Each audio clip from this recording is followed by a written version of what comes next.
Estoy en estos últimos días en conversaciones en plan de dirección espiritual con una viuda joven. Hace un par de semanas creo que os conté algo cuando sucedió. Era amigo mío. Murió el marido con 45 años de cáncer.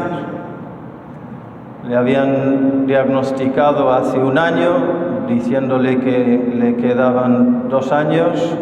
Él esperaba llegar a 5 y no llegó ni a 2.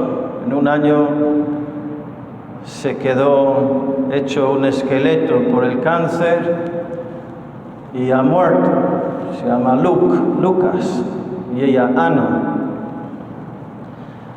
Y de repente ella ahora se encuentra sola, viuda, con 44 años ella y 6 hijos de 3 años a 15. Y hablando con ella, se me ocurrió decir un poco nerviosito en un momento: mira, ha sufrido Lucas mucho, pero ahora él descansa. Ha sido peor para ti. La mirada y el corazón de todos estaban puestos en él, que tenía el cáncer y iba muriendo, y rezaban por él y también por ti, por la familia. Pero incluso entonces, y ahora más, es más duro para ti. Y ella me dijo, eso lo decía también él. Decía él, es peor para la persona que está al lado mirando que para la persona que sufre cuando hay amor. Es peor para la persona que se queda que para la persona que se va. Él decía eso, me dijo.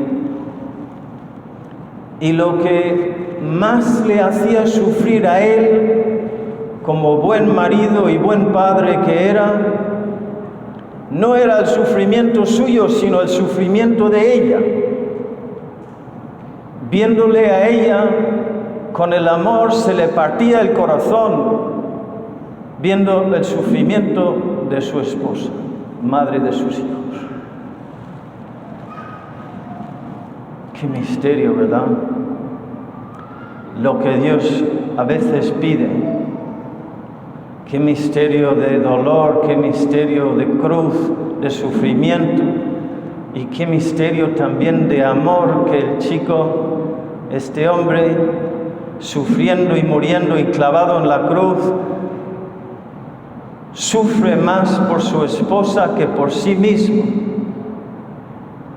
Y el sufrimiento de su esposa es el peor sufrimiento para él, porque la ama. Pasamos ahora al caso de Abraham e Isaac. Toma a tu hijo único, al que amas, a Isaac, y vete a la tierra de Moria, y ofrécemelo ahí en holocausto en uno de los montes que yo te indicaré. ¡Mamma mía, qué bomba!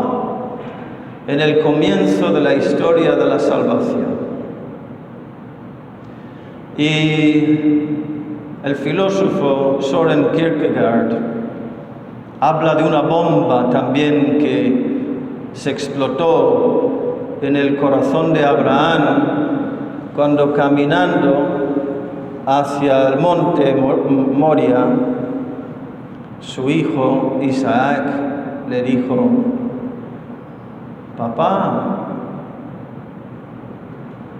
que la palabra papá en ese momento en la boca de su hijo fue para Abraham una conmoción interior tremenda y terrible. Papá. Papá, tenemos la leña para el sacrificio, pero ¿dónde está el sacrificio? Algunos piensan, y yo también pienso, que Isaac de tonto no tenía nada, y él intuía, inspirado por el Espíritu Santo, que el sacrificio era él. Tenemos la leña para el sacrificio, pero no tenemos el sacrificio. ¿Seré yo? Y responde Abraham: Dios proveerá, hijo mío, Dios proveerá. Queridos hermanos, para un alma que no sea superficial, aquí hay un misterio conmovedor, escandaloso.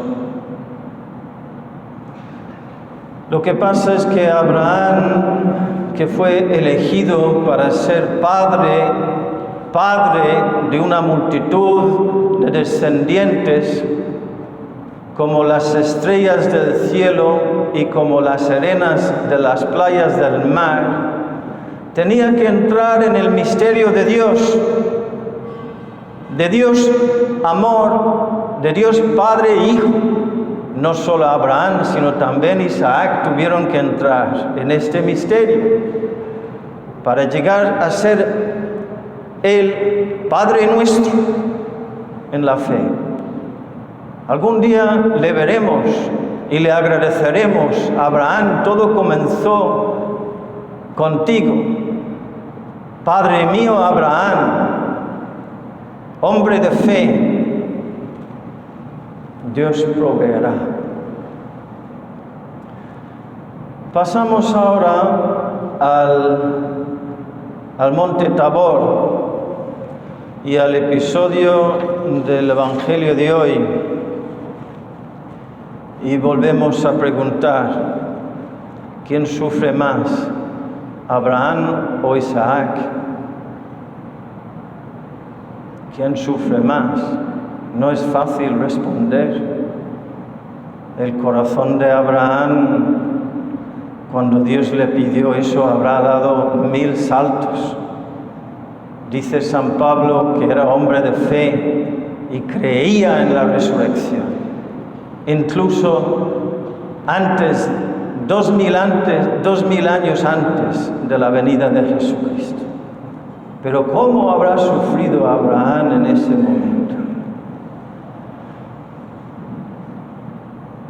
¿Y nuestro Padre Dios qué? ¿Quién sufre más? ¿Jesucristo clavado en la cruz o su Padre viéndole clavado en la cruz? ¿Dónde preferirías estar tú? ¿Viendo a tu hijo clavado en la cruz o estando ahí tú? ¿Quién sufrió más? ¿María? ¿Jesús? ¿El Padre? Dicen que para Jesús, estando ahí su madre, no era para él un consuelo, sino una tortura, un sufrimiento más. Viendo a mi mamá, viéndome tratado así. De modo que el sufrimiento de María lo sufre también Jesús.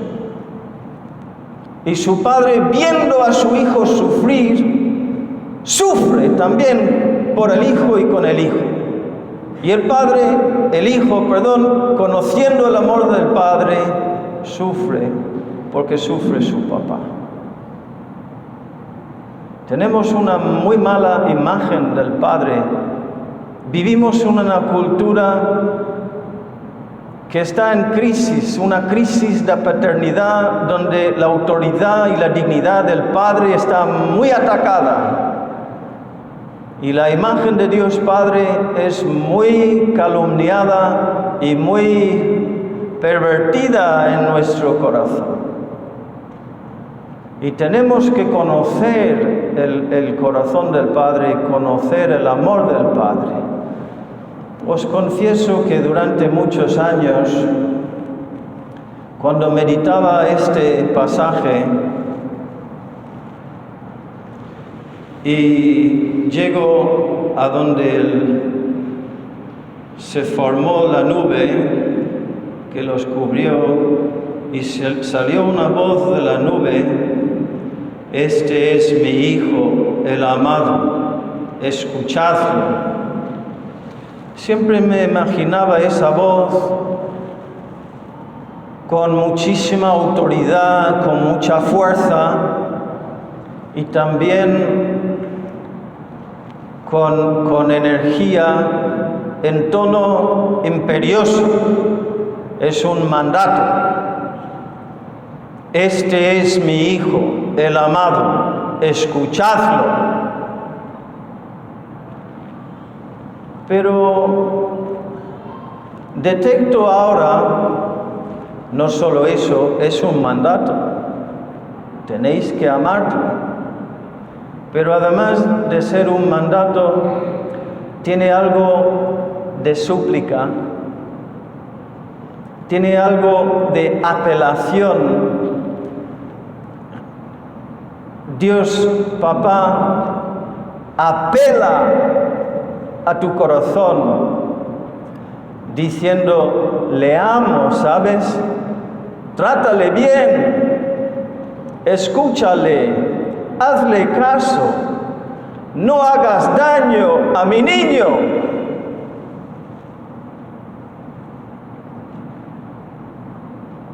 Y no le hacemos caso, no le escuchamos, endurecemos el corazón y le tratamos mal.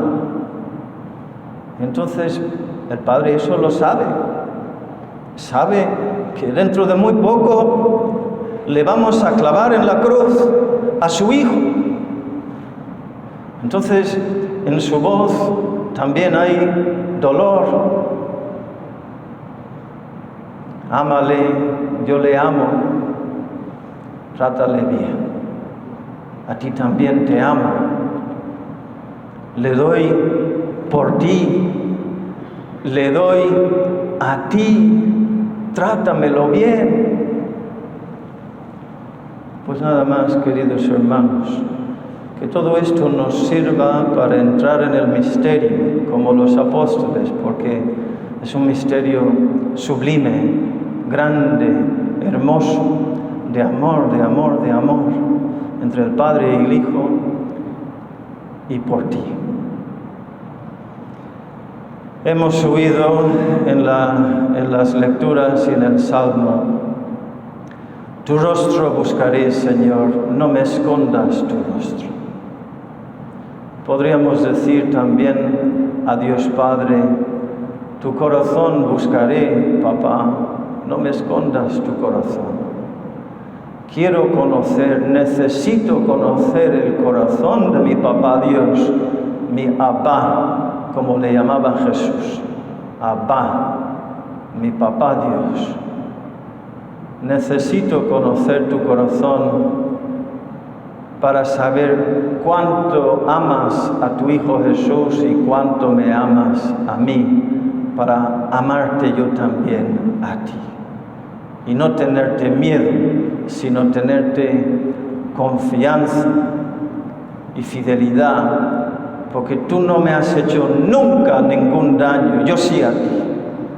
Y sin embargo, tú eres el único que me puede sanar, eres el único que me puede santificar. Que así sea.